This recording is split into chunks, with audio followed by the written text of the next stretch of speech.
Do you like conversation on a variety of topics? Feel like no one wants to talk about the things that interest you? Tired of only hearing the same political, sports, or catastrophe talk? Yeah, we feel that way too.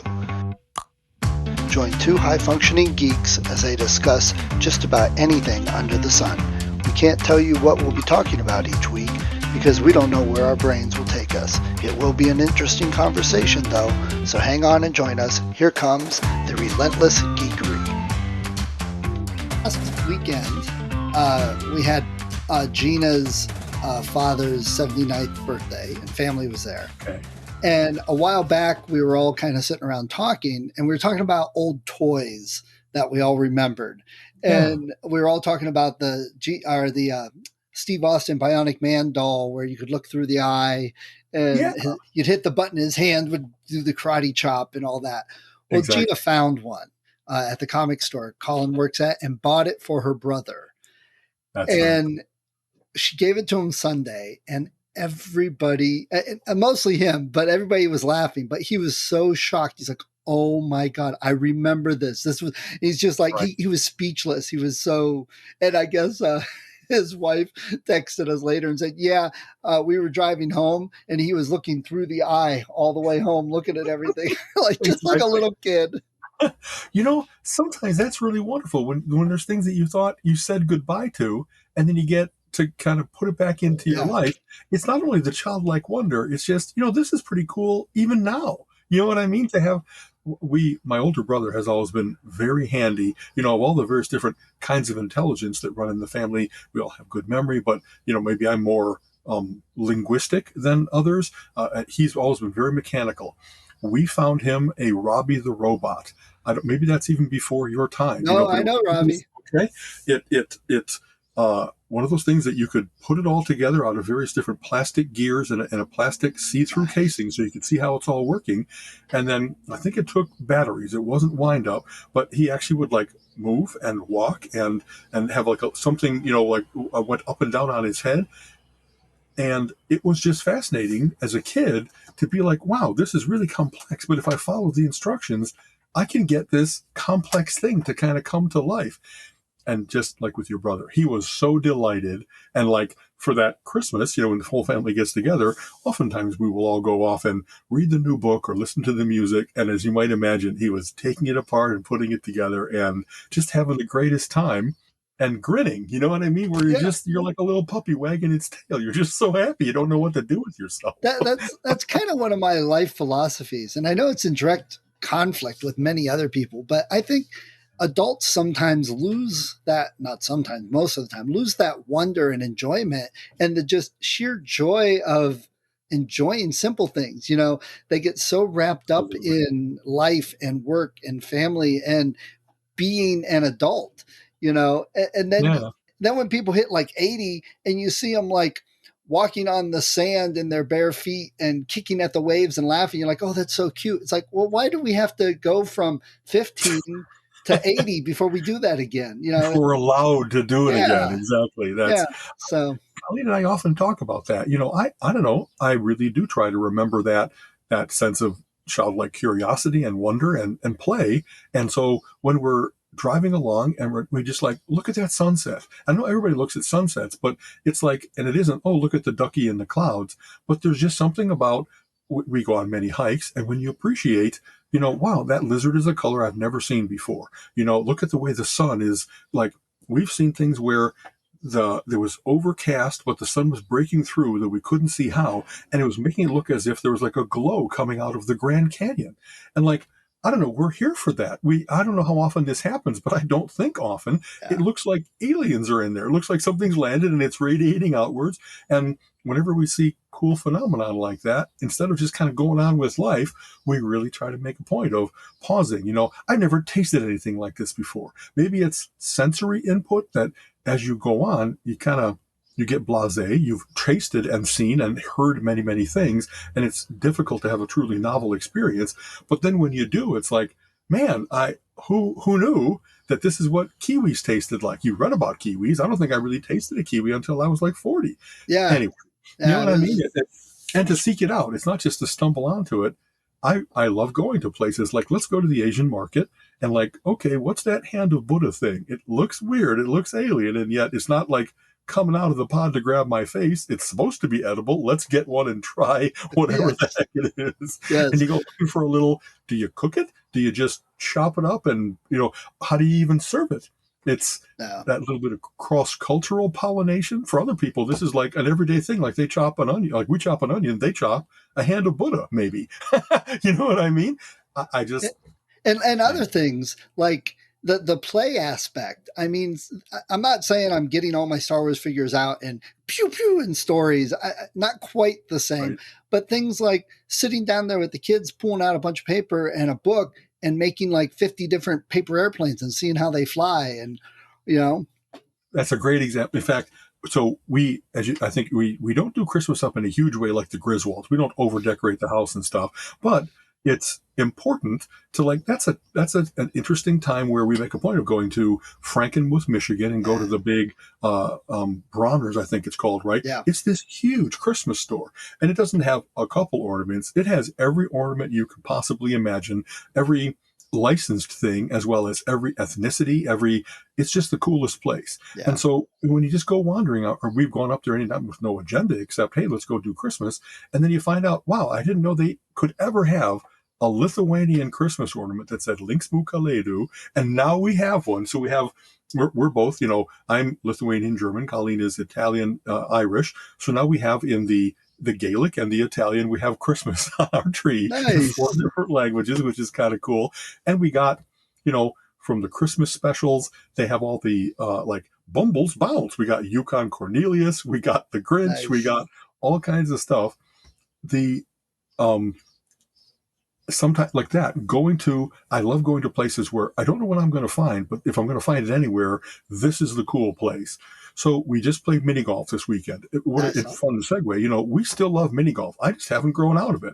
I think it's very cool to see how they put together this, carpeted but perturbed underneath via concrete, and they got the windmill of doom, and they got the little castle that you got a barn door that goes up and down you got to shoot through. Having said that, so we really had a fun time, and this new place, BA Sweetie's Golfland, they redid their greens with purple AstroTurf. And Oh, so it's really striking and looks all just sparkly new. Having said that, BA Sweetie's is a huge candy warehouse. And like, honestly, I've been there before and it's terrible for me being yeah. pre-diabetic because I can't go into the wall of diabetes. They have a wall where it's like from A to Z, every candy bar that's still being produced. Yeah. And I kind of had given up on ever seeing a bun bar, a Zagnut. There's various different local things that Zero. are Cleveland only, and they don't just have like the one bun bar. If there's multiple flavors, they have the maple and the chocolate fudge and whatever else. Vanilla And so that cream. kind of overwhelm, it's just the coolest thing in the world.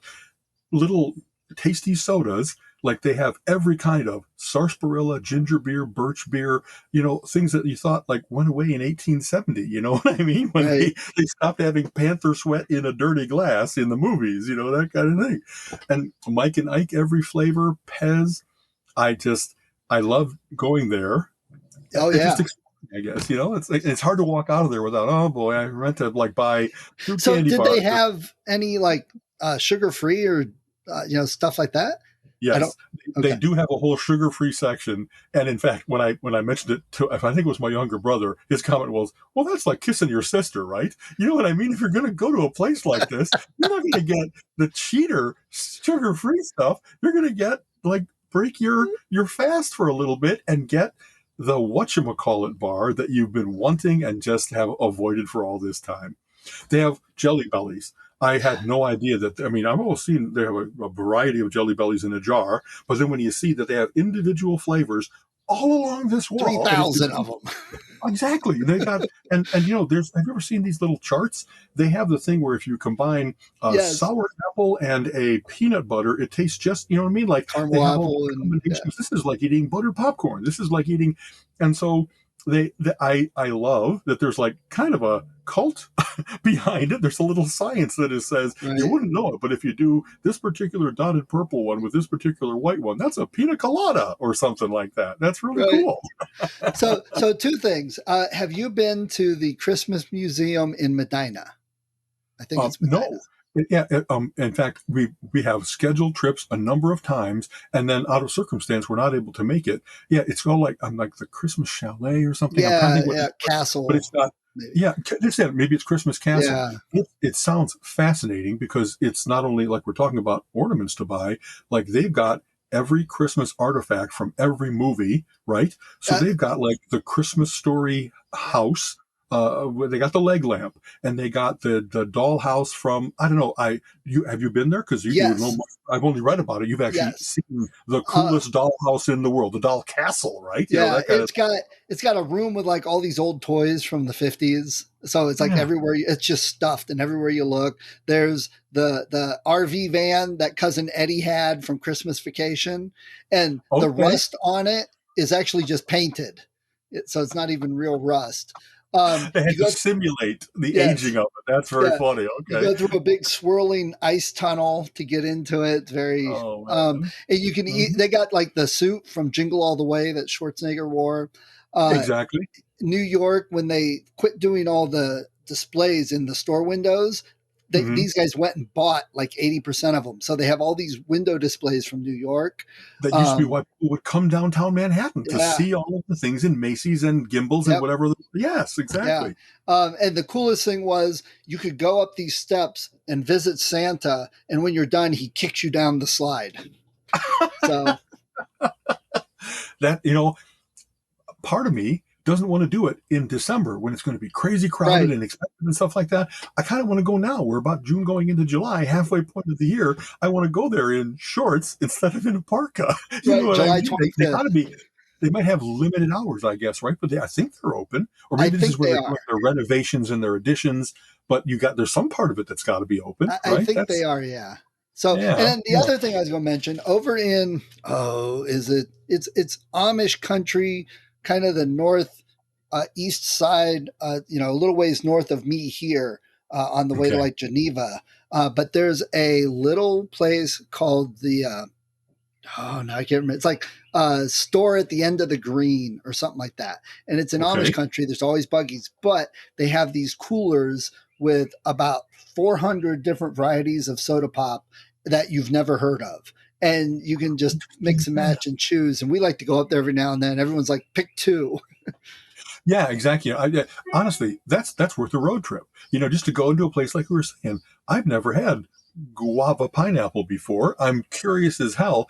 When early in my career, I regularly traveled for Arthur Anderson and then Pete Marwick. I was the consultant, and I'd be in my suit during the day, but at night I would always be exploring. You know what I Yeah, mean? And finding that the various different places in the country they have, like maple soda up in the right. Northeast, or they have, guacamole soda. And I'm making fun because really the things I found like honeybee, like a honey orange soda that was just, it's tasty as hell. Before I worried about sugar, it was like, man, I got to like buy a case of this and somehow get it on the plane with me to take it home. Because now that I've had it a couple times here, I don't want to just say goodbye. I want to have some. Right. I I love finding those kinds of places that like, especially also any place that does that where they try to collect everything in a genre. Like you go to a bookstore, but it's a mystery bookstore, and so Right. instead of just being a section in the regular bookstore, they got everything A to Z, and it's very cool to be like, wow, I was looking to fill in my Earl Stanley Gardner collection, and if I'm going to do it anywhere, this Right is here. the place. They Now, really are stocked in depth. the mystery bookstore, they've got to have like a chalk outline on the floor. Right? Exactly. You can't not have that. Exactly. I know I've been to a mystery one, a science fiction one, and boy, there's a cool store. What is it up in Toronto? Powell's is the one in Portland. So this is maybe Kohl's, I think. And it's like, it's not a bookstore. It's a half a city block and 2 stories tall. So it's like a whole city block of books. And so I went in there, and it just was like, instead of a humor section, they had an aisle, and I got every Mad paperback that I was missing. I got imports from far away, like they had, Man from Uncle or Doctor Who or Modesty Blaze British imports because Canada is part of the Commonwealth. And so I honestly walked out of there with like the plastic bags where it has little handles that come up, and they're like cutting into my fingers because they're heavy and it's tight. And I'm like, I hope I can find public transit because I can't walk this home. I really will like cut circulation off into my fingers. Fingers are falling. But I didn't want to leave anything behind. This was when I was at Geek and Get Up, a Macworld in Toronto. I think it might have been the only one that ever took place, but I drove up from Chicago to there. It was really cool. Had the chance in my laser to hit the button that changed my car from miles per hour to kilometers per hour. Only time I ever had a chance to use that feature. So having said that, it was just, I got a chance to explore Toronto and kept finding those kinds of places. A place called Super Snail that was a big comic book store. And actually, have you ever heard of the Spike and Mike's Sick and Twisted Animation Festivals? They've No. been doing these for like 40 years. They collect all the best of animation shorts. I first discovered them in college, if I remember right. So this would have been, between 77 and 83.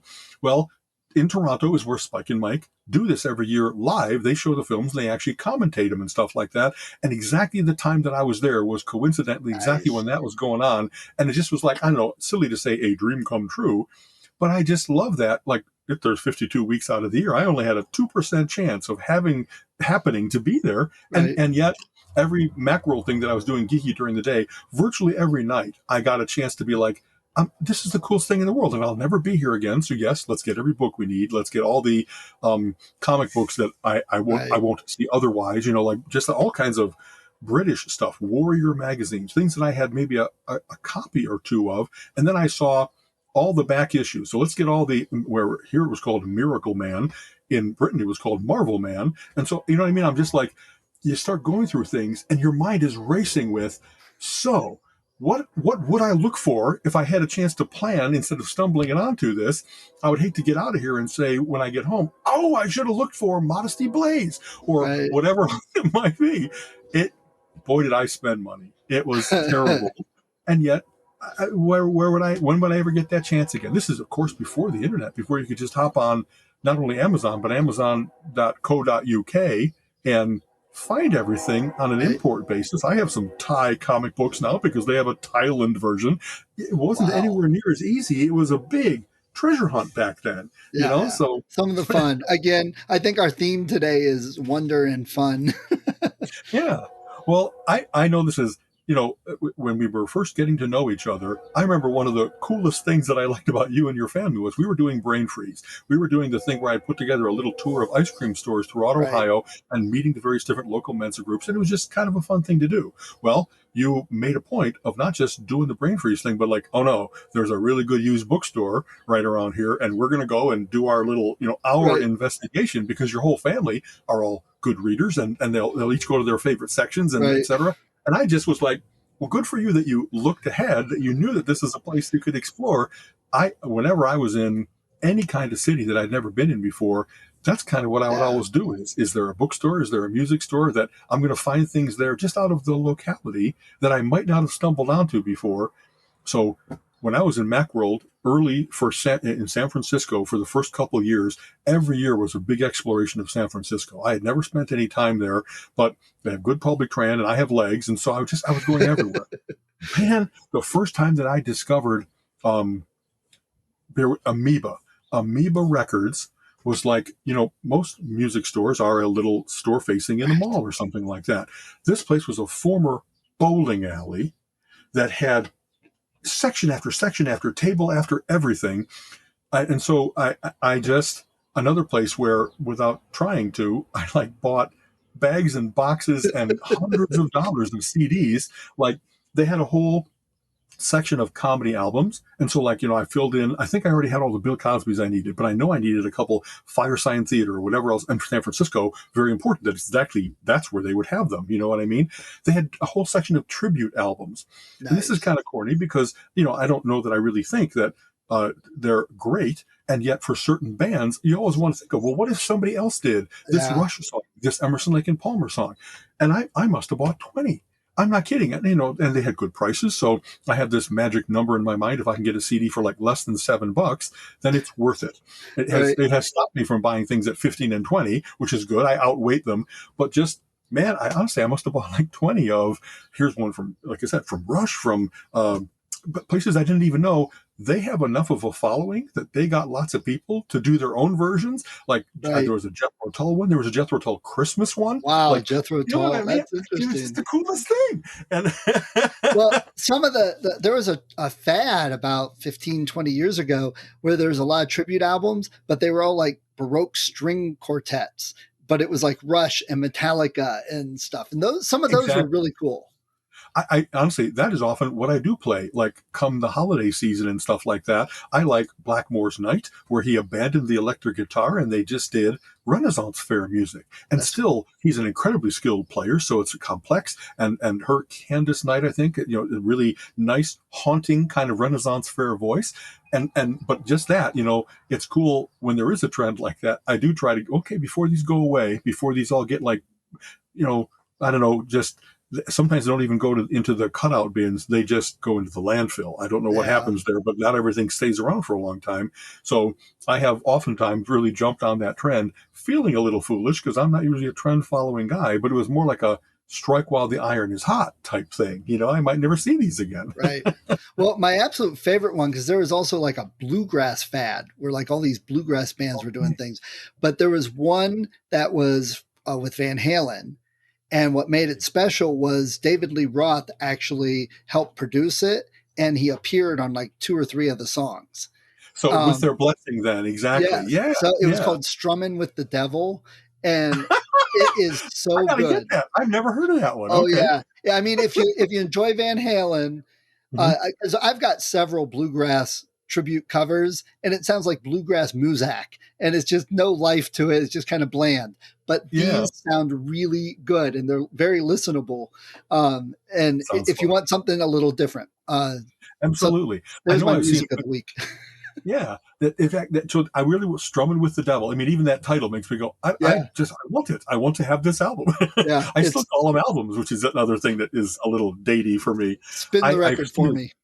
Yeah, I've seen a video for AC/DC's Thunderstruck where it's done as like that, a string band. They got a guy on jug. They got a guy Yeah. on like spoons on his. I Steven don't even know. Seagal, right? Steven Seagal, I Is that think. is that what it is? Okay, Yeah, and of course, you need to be a proficient guitarist to be able to do the little little little little. You know what I mean? You got all the arpeggiation of it, like and to continue that for 10 minutes, it's not easy, and yet no. it's really fun. Is that the one where he has the hammer and he hits the anvil, goes dunk, dunk?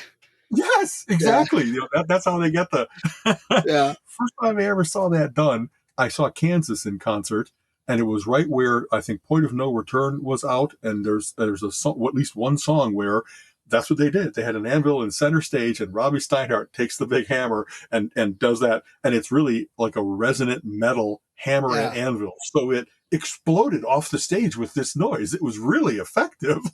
Yeah. I remember when I was in middle school band, and we actually had um, a, music writer write a song dedicated to our band. Our band director and him were really good friends, and he was a really Who was that? big writer. And so we have this Yeah. song that's still out there, still played by middle schools, written for our band specifically. But we played it obviously, and one of it was you had to have the brake drum from a car, and you would hit it with a little mallet. Well, that we got our band director was so specific; it had to be a particular brake drum with the right metal, the right size to get the right tone that fit in with the rest of it, not just With what he jarring. planned, exactly. He So wrote. Yeah. us drummers and him actually went to several junkyards to find the right car to rip this off of and get the right brake drum to hit with our mallet. That's very cool. I think I might have mentioned when I was in college, I worked. So I had my an assistantship at the Office of Resource Analysis, and I worked with a guy named Phil that was really a fantastic music guy, but he had kind of had to put that part of his life on hold because he got married, had kids, had to be a responsible citizen, and then we got to talking. I was doing things with in the music building where people didn't care about having lab time from like 2 to 6 in the morning. You know what I mean? No self-respecting, sane adult wants to, well, because that was available, I could have it. And it was, I was doing, I really don't have any musical training. And so he and I would often talk about, I'm doing things, trying things that are like, if I knew what I was doing, it would have been wrong. That's not how you make a note. That's not a musical theory, and that's not how you kind of bring things back to the main theme, the main motif. Right. So having said that, we were doing, he and I would talk about that he loved doing that kind of experimentation. He did found sounds of all kind, where like he went to the bleachers at a football stadium, and if you like use a big rubber mallet and hit the end of one, it Yeah. does like this cool Doppler effect sound, and then you capture that with a mic, and then when you put that into a song, or like we did things with synthesizing and sampling, where you could gate various different sounds with notes on a keyboard. Right. And so the sound of a fire crackling, not continuously, but like it was really unsettling and disruptive, but it was a natural sound. So it wasn't synthesized, fake sounding. I mean, that's when they were first doing that. You could actually not just do tone generation, but that you could do that kind of sampling and feed it. So, man, I still to this day, like, I think the way we've talked about it before is, when they talk about MacArthur grants, genius grants, where you want to have somebody be able to put the concerns of the world aside so that they could really pursue their muse, pursue their brilliance, and do something cool. I always thought, when I get to be a scabillionaire, I want to like just say, so Phil, how about if you take 5 years off and do the cool things you've always wanted to do, because you deserve so much that opportunity. Yeah. So that is a cool dream. Yeah. So it begs, I got to ask, you do know how they created the laser fight sounds, the guns in Star Wars, right?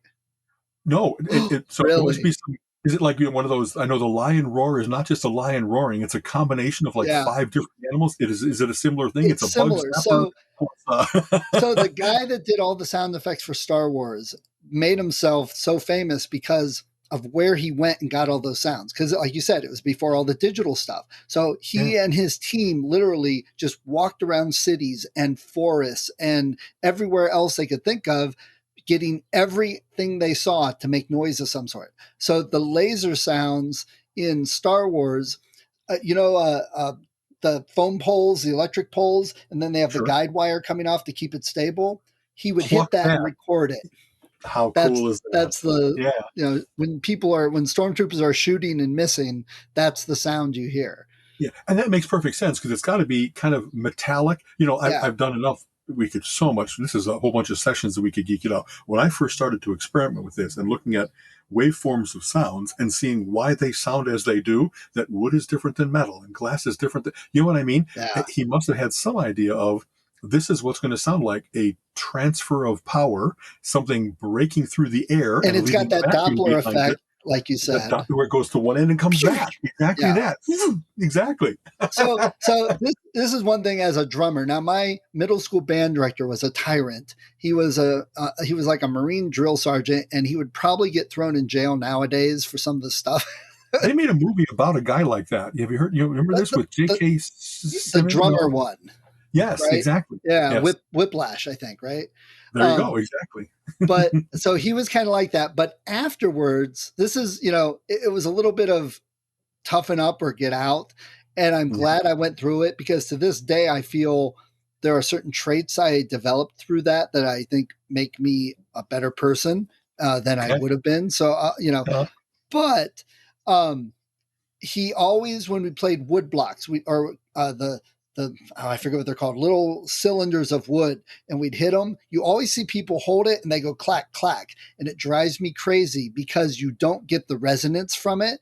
We had to hold it in our hands, so we had a little cavity underneath. So when you hit it, you'd get that cave echo type effect from your hand, and it would come out much stronger rather than just like tick, tick. You hold it tight, it's an automatic dampener. Exactly. Yeah. So that's one of the things that drives me crazy. People just don't do it right. That's funny. Which go ahead. No, it just that kind of thing of going through adversity. People talk about kind of like the Marine drill sergeant type thing, and yet almost always when they get to the other side, unless the guy really is a sadist and really was just doing it to be a jerk as opposed to for a purpose, people really do have good memories of, I found out what I could do. I found out what I could survive. I thought I wasn't that tough, and yet there I was standing after doing these exercises, how strong am I? How resilient am I? That kind of thing. Right. So sometimes pushing people, kind of like Apocalypse, the comic book character, that if you're looking for survival of the fittest, somebody has to administer that. The world most of the time will do it, but if you're really looking for, I think the world's going to end, and I got to make sure that the 1,000 people in the life raft that we're going to send to another world really are the best of humanity. Right. You got to do a weaning exercise. You got to do a weeding out exercise. You know what I And mean? there's a lot of dissident thinking towards that type of thing about, and and I have a problem with a lot of parents. Their kid can never fail. Their kid can never hit adversity. They must always be a medal. They must always get recognition for, doing a lackluster job. And now we get, heck, this whole generation, these kids, you can't tell me what to do. I know what's best, and I'm moving out. And oh my God, I'm too afraid of the world. Right. So, Right. well, speaking of Star Wars and all the other things, you got to tell me about the Pulp Con or Pulp Fest that you went to. Right. So it was the first time that it was in Cleveland. There have been things in Pittsburgh, Detroit, maybe other satellite cities to Cleveland, if you will. And so I've gone to a couple in Chicago. Chicago has a really strong pulp scene. So for our listeners, pulps are what came before comic books, as opposed to the illustrated, the sequential art nature of it. They were called pulps because they were in the 30s and 40s and maybe even back into the 20s, printed on very, very cheap paper, but they were stories for the masses. You could get things for 10 cents that were like a main story and 5 subsidiary stories. And they're known for they're very adventurous. They're sometimes lurid. The covers, if you got 100 pulps on the stand, you can't just have, you have to do something that'll catch people's eyes. Right. So all of the detective novels were, of course, always the damsel in distress and the tough guy with a gun. The science fiction things were always, the craziest aliens and the whatever damage could be. It was very quickly written stories most of the time because they had to churn out 3-4 a week for all you got to like make a a penny living. a word, and they, if you're going to write a 120,000 word novel, again and again and again. So some of them are like, there's even, I love Doc Savage. He's one of my heroes from back to 33 to 45. And there's even Lester Dent, who was the pen name was Kenneth Robeson. He actually had kind of a formula for here's how I write a Doc Savage story. And they never seemed straitjacketed to me because the first thing you do is think of an interesting new villain, interesting new technology, interesting new land to explore, and then things roll out of that even if it proceeds to, okay, this is where Doc and his men get captured, and man, they really got it in the neck. How are they going to get it out of this one? But so having said that, I loved discovering those when I was young because Bantam and Lancer were at various other places were reprinting various of the pulps now as paperbacks. So you could get Doc Savages and Shadows and Tarzan and Operator G8. And some of them, everybody knows who Tarzan is. Some of these things, their time has kind of passed, but they've been revived. So that you still do get Tarzan and John Carter of Mars going on as science fiction. I kept discovering Conan is a great example of they were first published in like Weird Tales and you know what I mean, Robert E. Howard. There's only so many of those that were written sometimes by the original authors, but back then it was big publishing houses like Street and Smith, and they owned the rights to these characters. They were all done as work for hire, and so they regularly had multiple authors that would be contributing. Maybe like Doc Savage and the Shadow had a single author that did 90% of them, but other places it was kind of a rotating crew of make it seem that it's always this character, and we're going to go with that. So as I was discovering those, it was like, wow, and this is interesting. I was also reading a lot of men's fiction at the time, and they often were like, no, Mac Bolan, the Executioner, the War Against the Mafia, a lot of guns, a lot of more modern sensibility. But going back to those 30s and 40s when there still were areas of the world that had not been explored, you really could say, what if there's a secret civilization in the Andes or underground or under the sea? And there's creatures still to be discovered. And science was advancing so that, like I always make the Doc Savage references, they had cool things in there early on about, we don't know anything about ultraviolet light, but we know that like aspirin glows or that, you know what I mean, Vaseline glows. And so how would they leave secret messages to each other? Write something in Vaseline that unless the villain has an ultraviolet light in his pocket, they're not going to see this clear smear on something, whereas it would be, anyway, jet planes were new. like you read old Doc Savages and they make references to the Great War. Because you know what? There was only World War One, and they didn't call it World War One because they didn't know there was going to be a World War Two. So Right. they called it the Great War. And I love that sense of time and of place when you read about the New York of Doc Savage stories. And he was in a building that was very obviously the Empire State Building, though they never called it that. And maybe it could have been the Chrysler Building, but you know what I mean. And like the first auto gyro, there was competing technologies for helicopter versus auto gyro. And I loved seeing the future being created in these books and then see, well, how much of that came true? You know what I mean? He used to talk about how there was, if you got shot, that you could do like a bullet extraction and then some kind of plastic sealing of the wound, not sutures. And like just now, we found the materials that have the tensile strength and all that kind of stuff to where for battle, you really have sulfa drugs that you used to rub into your wounds back in World War One, before we knew all about penicillin. Now we've got like miracle drugs, and Doc and the Shadow and Operator G, they all, out of science fiction speculation, foretold the world. And so having, I know that's, so these are all still out there in some ways. The pulps themselves, really hard to find because they were made on really cheap paper. And what happens to cheap paper over the course of 80 years? It rots, it chips, they collected a whole bunch of it for the paper drives that were in World War II. So finding original copies of all those Doc Savages and all the other pulps, Shadows, Argosy with Tarzan and stuff, it's really tough and really expensive. And I never got into collecting it because when I was first doing both pulps and comic books, I could get a comic book for $1. A pulp cost $10. I just did that thing of I can get 10 for one. Right. And so it's really hard to find them. But because so many of them have been reprinted, and what's wonderful and interesting, it's not only been reprinted in like the Bantam paperbacks, various different companies have over the course of time bought the rights from the original Street and Smith or Condé Nast or whatever else it might be, and then they put out like all the docs, 181 of them, if I remember right. And they put them out like 2 to an issue and that kind of stuff. So you can find them in various different forms. And I go in there and there's probably, I don't know, it's 80% older folks like me who even know that these things exist and have such affection for them. But there's some teens that have been pulled into it because they like I did when I was young, reading about these. Wow, these are really cool stories, no matter that it's not, everybody's got a cell phone. There's a whole different world in these books. Right. So it's mostly a dealer's room. I've been to ones where they also have programs, like for instance, the one coming up in Pittsburgh in September, maybe. Usually July, but I think it's September this year. Thank you. You're right. It's got, this year the focus is on the Shadow, and so they've got all kinds of like Shadow scholars, and it wasn't only the pulps, it was the radio program, it was the TV, whatever they've done to have it be in various different media. And guys that like they've read the Shadow is something like 640. It's an amazing, he was really prolific, and it went on for forever, and it was actually being published like 2 a month. So this guy was writing a complete adventure every 2 weeks. Like, it's hard to imagine his fingers not bursting into flame on an old manual. He didn't even have dictation. Typewriter. Yeah.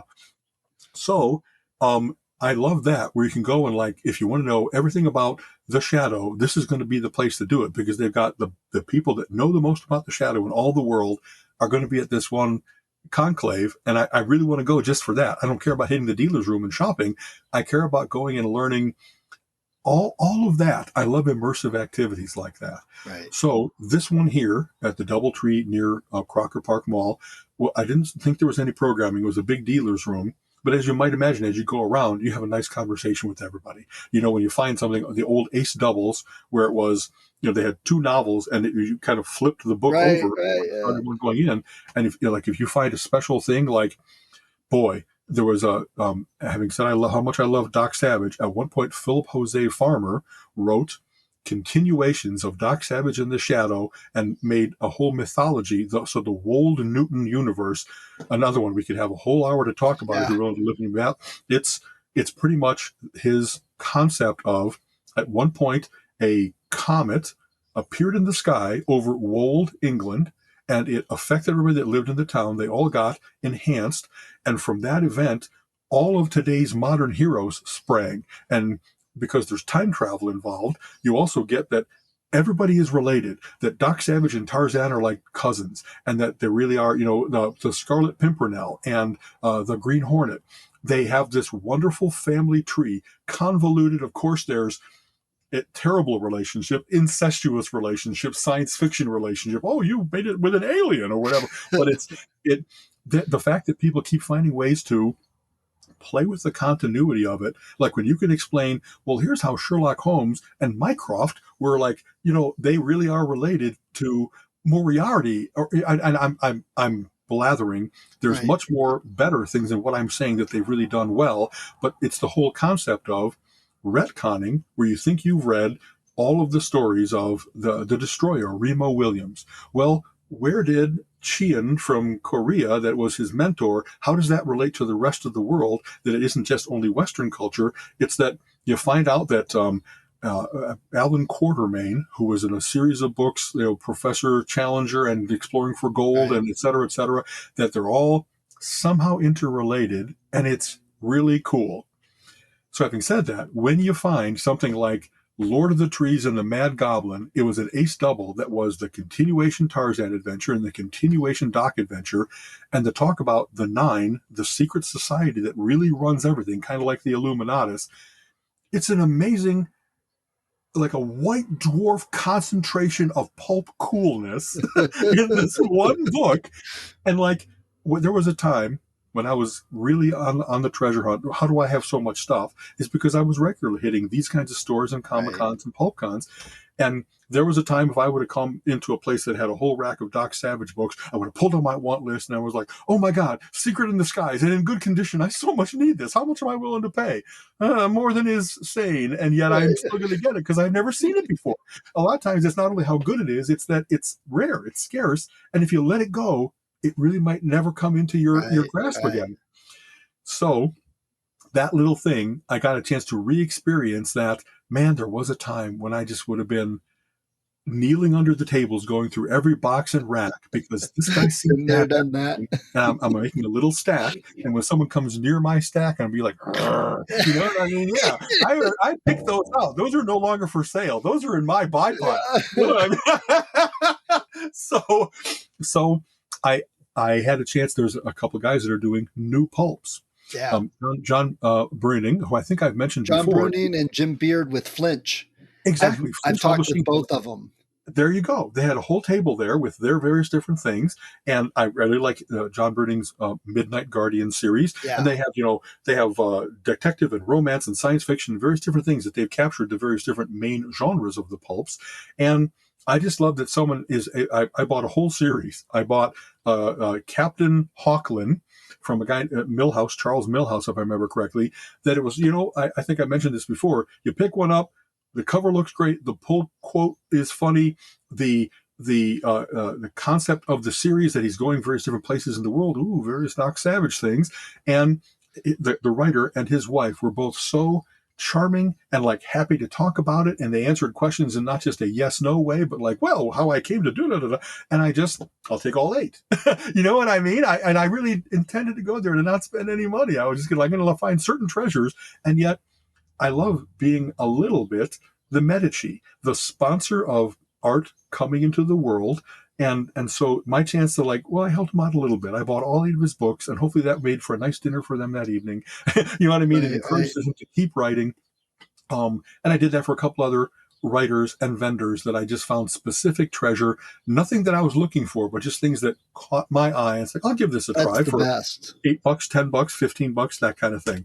I love that. I love just going in, and it's worth a $10 bet. What isn't? What Right. cool looking book isn't worth When 10 bucks? when it costs $5 to get like a coffee from Starbucks, then it puts things in perspective. Absolutely. Do you have this? I like, so Colleen and I occasionally go out for dinner, and even for nice dinner.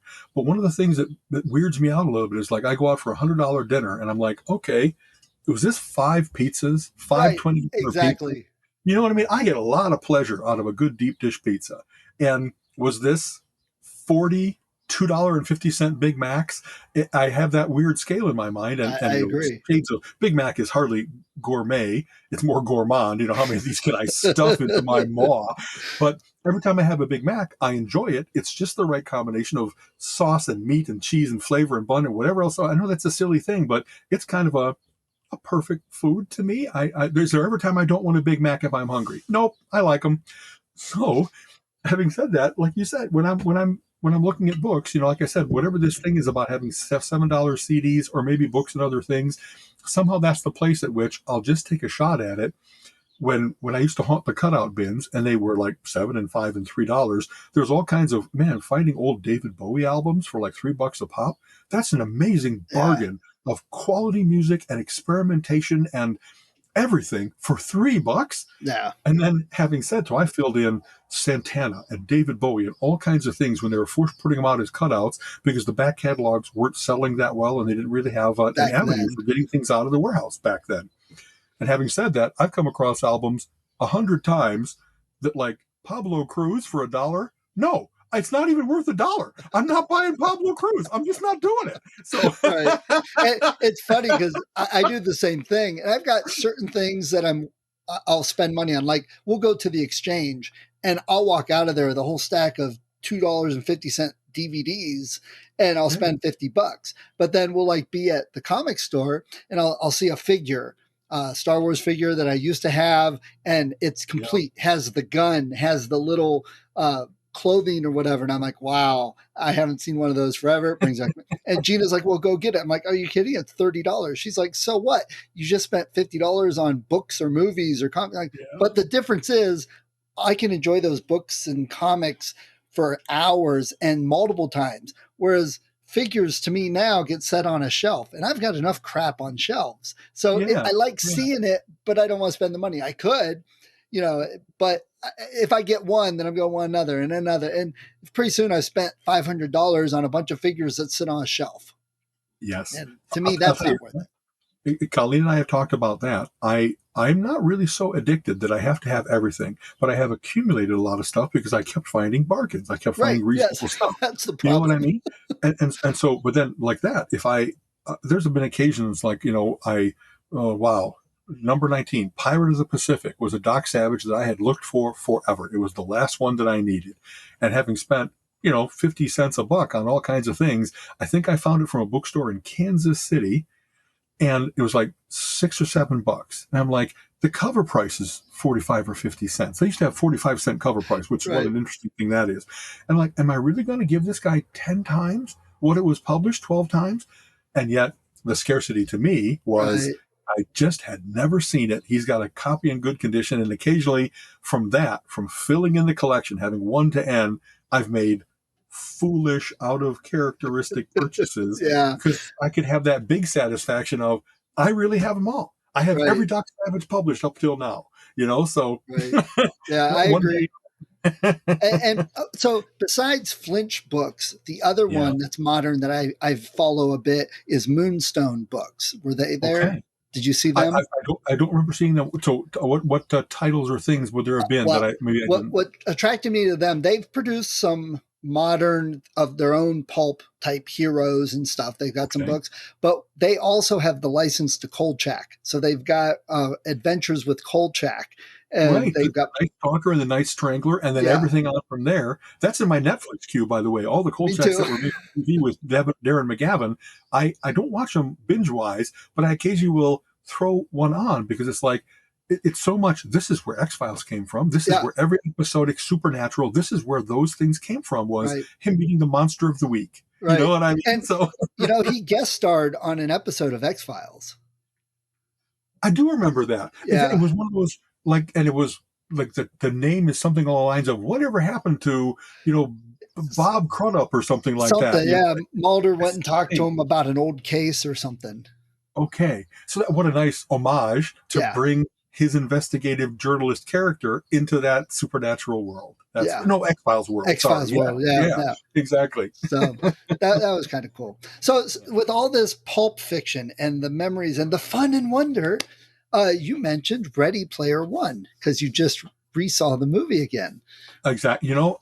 I don't mention this often enough, and I just kind of stumbled onto it again, and I was like reacquainted with, man, this is great. For anybody who's never read the book, and I really would recommend reading the book as well Yes, as seeing the movie. It's such a wonderful distillation of people like you and me who grew up with all this pop culture, everything. all of this everything, video games and comic books and movies and all that stuff. And it's, put into the future where a brilliant video game designer has created a place called the Oasis that is where everybody can go and have like a really immersive kind of lose yourself, put your real Yeah, life aside to be in here type thing. But as you might imagine, it echoes the real world in terms of there's bad guys that are really wanting to take it over. The brilliant video game designer died, but he set a last quest where if you win this quest, if you find the various different keys and all that kind of stuff, you get to be the owner of the Oasis. You get to be in God mode, if you will. right. And so the travails of all of this to be like Steven Spielberg, I think produced it and maybe directed it as well, but he's the guy that could go to every single studio and video game producer and everybody and say, I need to borrow the rights for King Kong for a moment. I need to borrow your Final Fantasy. Everybody is in this movie. And if there Yeah, was a few that aren't, I didn't notice because I wasn't yeah. looking for who's not in it. I was goggling over, oh my God, they And really have. it's not just well, the book is definitely excellent, and because there's so many things they mention in there, even down to the little things like the quarter for the video games, and they have an old arcade, and you get the Yes, one that's not working, and there's just all these things you chuckle about, but it's like Easter egg after Easter egg after Easter egg, little that's a great way. sayings and everything, Yes, and the movie captures and that's the important part. It captures the feeling, it captures the whole nostalgia, but with the sci-fi and how things are different, and without going one for one with the book, because there's stuff in the book not in the movie, and they changed a few things in the movie, exactly. but the overall feel and the overall adventure is right there. And That's it's right. and I think Ernest Cline was part of making the movie, so any rewrites and stuff he was He part of. was. I saw them like I love that where it's executive producer credit or whatever, but it's also he's very much the creative consultant. And instead of it being all right, they bought a Stephen King book and then totally screwed it up. That no, really, Steven Spielberg respected him enough to say, make sure that the tone, that what we're doing here is what you would have wanted to see if you had a chance to realize this as a movie. And it really does. Whatever they put in and left out is like it's all improved, if you will. It really is that It the fits the big screen movie rather than the exactly. small screen print.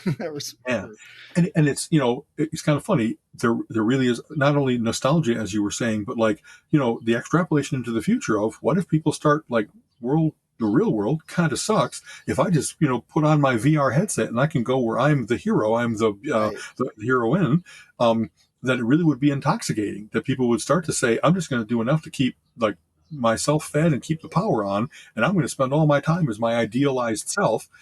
So there's really cool things about the avatar idea. You know what I mean? Like, Yeah. who would you be if you could be? And if you want to play different characters, you have to have that wonderful mental flexibility of being able to separate between them. And classic, and on the internet, and nobody knows you're a dog.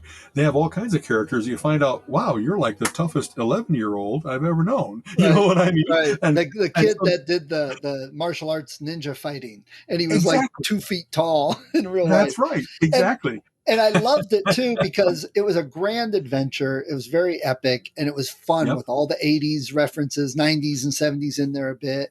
And then yep. you still got that very sci-fi moralistic message of, hey, don't miss your real life, don't miss the real world, and they like shut it Absolutely. down for a little You got while. to eat. You got to, Yeah, you got to be out there like relationships. You know what I mean? If you're falling in love with someone's avatar, maybe who you should be falling in love with is the real guy or right. gal behind them and stuff like that.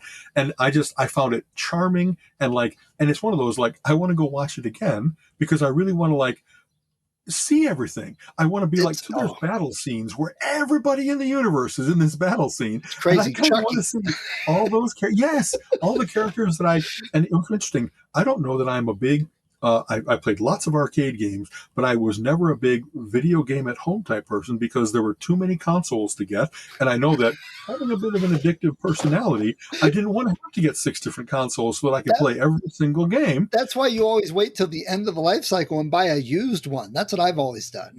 You're exactly right. If I was being smart, I'd be like, hey, while everybody else is abandoning it, they haven't stopped being a great play. And Right, so you pick up cartridges for $1 and a machine for 30 instead of 300 or whatever the real right. numbers are. But I could see how it really that if anything, it's a big reply to all the parents that were worried about, our video games going to wreck Billy. Well, they have the addictive possibility, and I remember when I talked about Play-Doh, I talked about that. It was some of the first times Yeah, I saw signs of computer addiction. That sometimes you fall into a different world, and that world is so fun that you don't come out of it and take care of your schooling and your grades right, and stuff right. like that. Well, and so they as you said, they talked about that sometimes real world experiences really are the best, and that um, I liked the fact that it didn't turn away from any of those things. They didn't idealize anything. They talked about here's the really great thing about it, but then here's the downside. Like wow, you gotta come out of it to go to the bathroom. You know what I I mean? and You I gotta. I love the way they showed that. It wasn't just a oh, well, the real world's much better. They realized that they were hiding from their real selves. They didn't have the confidence in their real selves and they were afraid, Yeah, so they could be anything they want. But then when they discovered each other in the real world, they were very accepting of each other and they appreciated each other no matter what. And I think, that could have been done a lot differently and not as well. It was just that way it was done is so yeah, good, yeah. in general. Exactly. And And given Ready Player Two is about to come out, I yeah, kind of like wait. You know what I mean? I yeah, really am yeah. going to like read the hell out of that book and.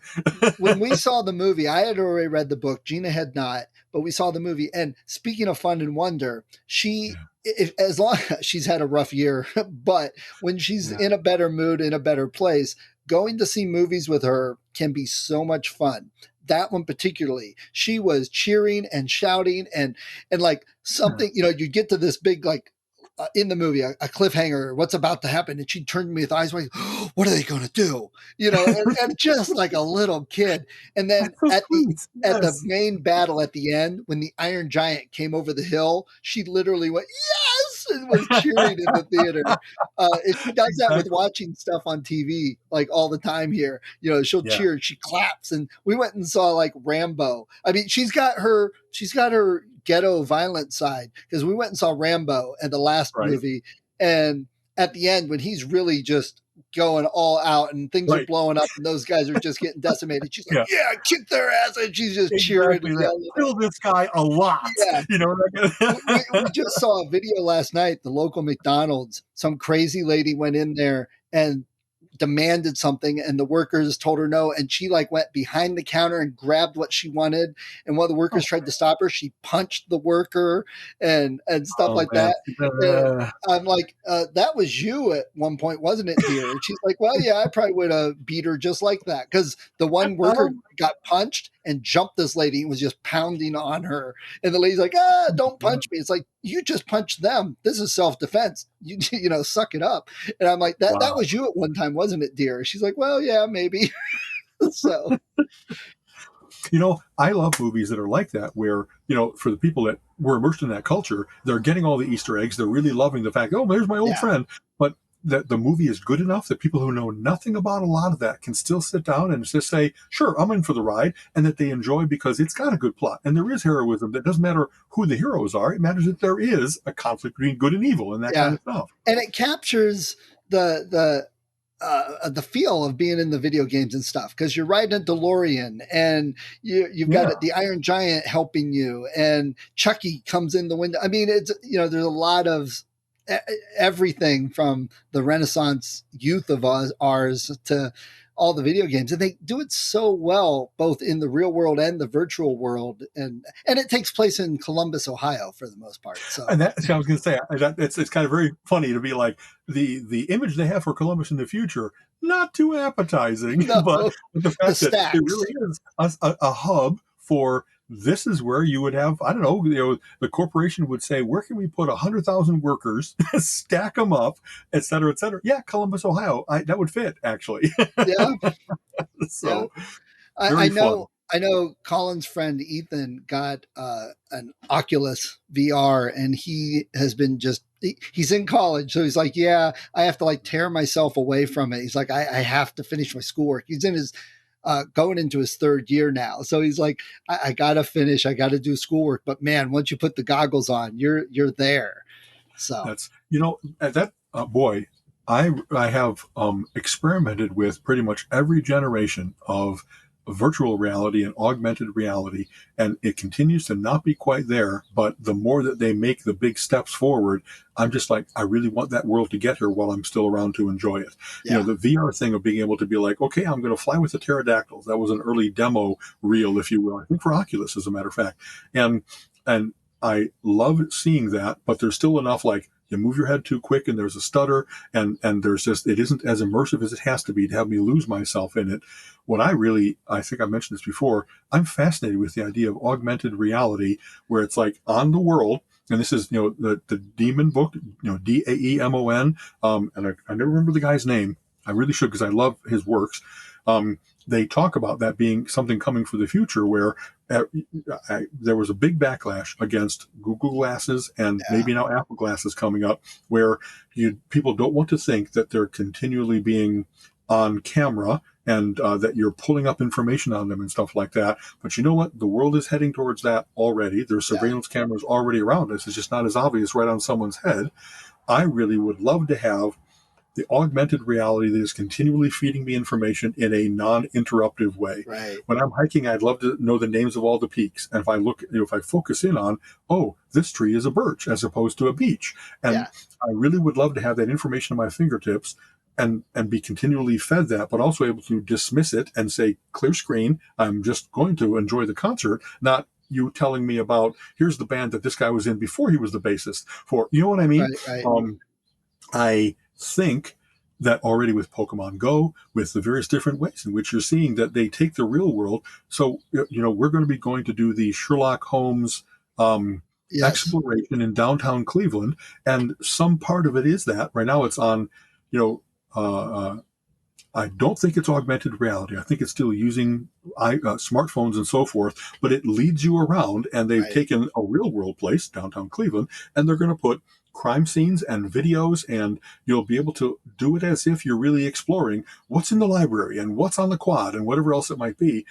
I think that it's really cool to put a skin on top of the real world and have additional things, and maybe sometimes glorious and sometimes scary. I kind of worry about, Black Mirror and various other shows have right, already speculated about how easy it would be to screw someone's life up by having them lose track of what's real and what's not, and the prison that it could be of, you just don't know. You just right. can't trust your own eyes. That's a very spooky thought, but I'm fascinated with information at your fingertips that is summonable instead of intrusive. I Right. think that would be really cool. You Yeah, know what I mean? there was an episode of McFarlane's Orville that dealt with that, where Okay. they didn't have currency. It was all about the number of likes you have in the community. Social currency. Yeah, Exactly. Yeah. Yeah. there was that. Now, the one VR that I think would be great and would love to get. Now, imagine this at an RG. You would have to have 4 PlayStations because each person has to have their own PlayStation with the PlayStation goggles, but it is the Starship Enterprise bridge crew. And Sure. everybody takes a position. So you have a captain, a navigator, a weapons guy, and you go on missions. Science officer. Exactly. I, Yes. Yes. I think at an RG there would just be people lining up to do that as a group. And, it's like a science fiction escape room. Yes, yes. I've actually thought about that the fact that we don't at RGs have a gaming room, and not, of course, board games, but a place where they've just networked a dozen PCs together and they're all going to go in as a party in World of Warcraft. And like, my worry is there used to be people that would go to the RG and they'd play rail games. And like, that's all they would do. Right, They'd go and get to hospitality and bring some food back. But otherwise they didn't interact with the other 200 right, people that were there. I worry about that being the room where the folks most addicted would go to this room, and they'd have like truckers' friends under the table because they're not giving up their seats, to go to the bathroom. How human? That's unnecessary. You know what I mean? They Right. would. You, So I you worry just about. you just gave me an idea. This would be great for a group VR experience. How about like a Smokey and the Bandit with a convoy of truckers? And you would Interesting. I think Yep. that would be hilariously fun. It's as we move forward, it's fun to be like, even if it's rough, I want to be on the early tries of that because I want to be like, well, here's what was good and here's what didn't work. And if we improve this, it'll get better. When I've been part of those beta test programs and stuff like that, like long ago for the first Xbox, like, I was a beta tester. And so you're like seeing things that nobody's seen for the first time. I used to work with not work. I knew the boys from Bungie Software. Oh, They cool. were out of Chicago and they did really cool games back then. And then Yeah. they were bought by Microsoft and went on to do other cool things. But to continually see someone that's like, it's not just evolutionary, it's what we knew before plus an extra 20%. It's like, how did they do that? How Yeah. did they get no latency? How did they get, like, it really is close to immersive now instead of, well, I'll make some concessions because I really want to play the game and that looks like a pretty good dragon. You know what I mean? When they do things, uh, we I went to the Apple Worldwide Developer Conference. We have Yes. another thing we might talk about, and there's so much to talk about. But in brief, what I really love about Apple is that they do incremental improvement and evolutionary things, but they also regularly do revolutionary things where it's, wow, that's like nothing I've ever seen before. Some either Apple or an independent developer created a whole new way of doing menu management if you're going to cook at home. That all the things you don't like about, well, I got to keep my tablet in the kitchen and it might get splattered and whatever, that they've found ways to make a better game, make a better database, make better tools and platforms and things. And then when people take it and run with it and do just like the best bird watching app ever, you know what I mean? A little bit what I was saying before. If I have my wonderful augmented reality glasses, I really want to be able to glance around and know what every plant and tree is, what every creature I see. Oh, that's a scarlet tanager or whatever. That they make it so that the future is here right now. Right. It's just not evenly distributed. Not everybody has it yet. For you to be the one that has that thing, like, I just think that's just the coolest thing to be on the cutting edge, on the nobody else in the world has the ability to do this. They figured it out and they're leveraging all their brilliance into this cool app. I'm just it's very heartening to continually see that, Moore's law says you're going to double the number of transistors every 18 months, and that's usually equated as computer power. And that's why we keep on getting faster, better, stronger. And just that, the miraculous increase in computing power has created in my lifetime, we talk about this all the time. One of the joys of being in the tech space is regularly miracles show up, things that Right. you couldn't do 20 years ago because you didn't have the computing power or the memory capacity or any number of other things. The math, the dedicated GPU on an NVIDIA card that can do amazing mathy things, but that affects how you do texturing in a game, how you do crypto coin mining, and all that kind of stuff. I love seeing the future come to us, and there's still some people that they're not just taking advantage of what we have now. They're pushing the envelope and making amazing, cool things happen. When you start to get real-time Babelfish, like, Yes. here's an app that you don't even have to say. You don't have to put it in your ear. You don't have to put it in your ear.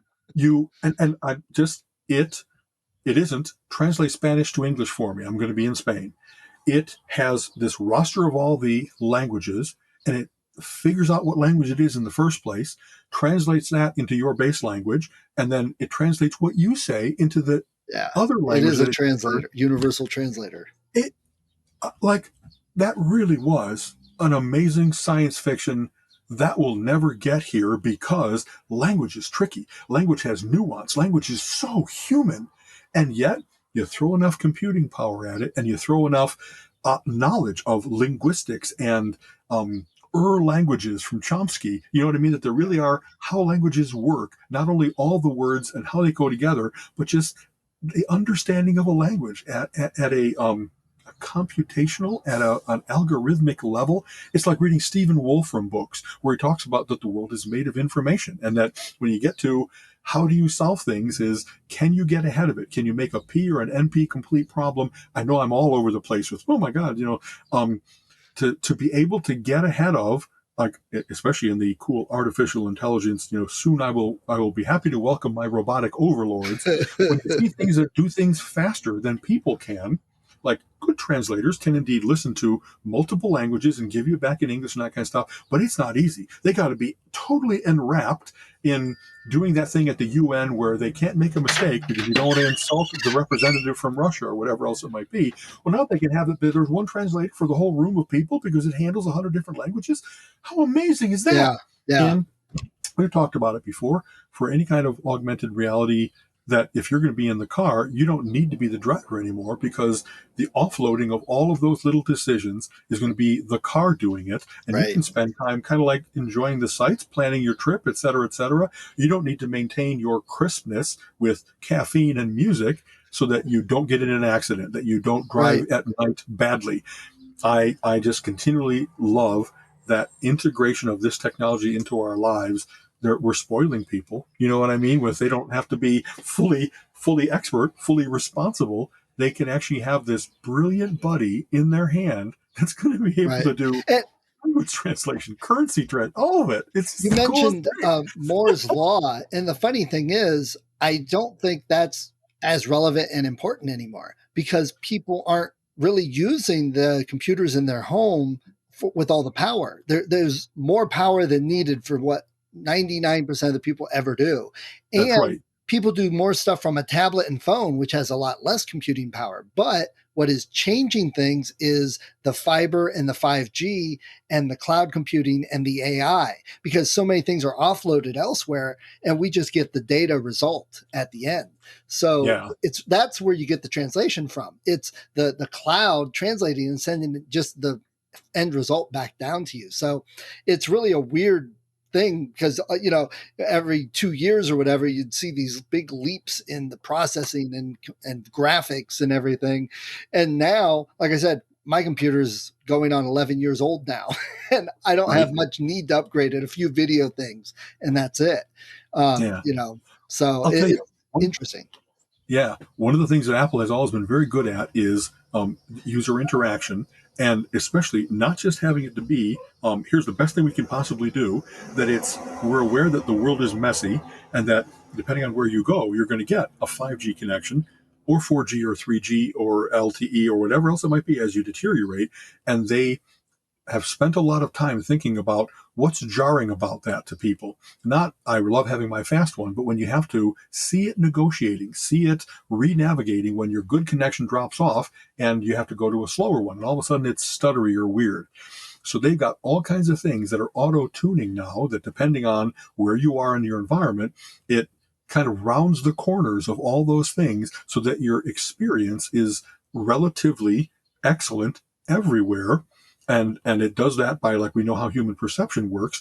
I can drop a certain amount of sound out of music and it still sounds okay. MP3, that kind of thing. Right. I can do compression and sampling. I can, just in terms of how quickly I have things, that I might not want to be at always my fastest speed on a network, because if I do have to drop back from that, it'll be noticeable. And so it's not gating, like people often then accuse, well, Apple is making sure that that the phone dies a little bit so that you're forced to go to the next one. No, actually what it's doing is making the human experience always not only tolerable but excellent, but in a way that you won't ever be kind of like disconcerted by having to be aware of the environment that you're in. Right. And so when it talks all about that, about how its embrace of 5G is still in design and in user experience different than let's just put the pedal to the metal and go as fast as we can.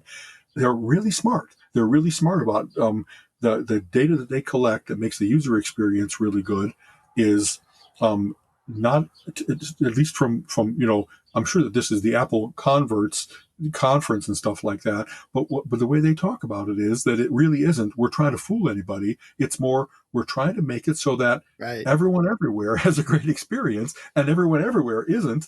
Everyone's in the heart of Manhattan versus everybody's in the heart of Namibia.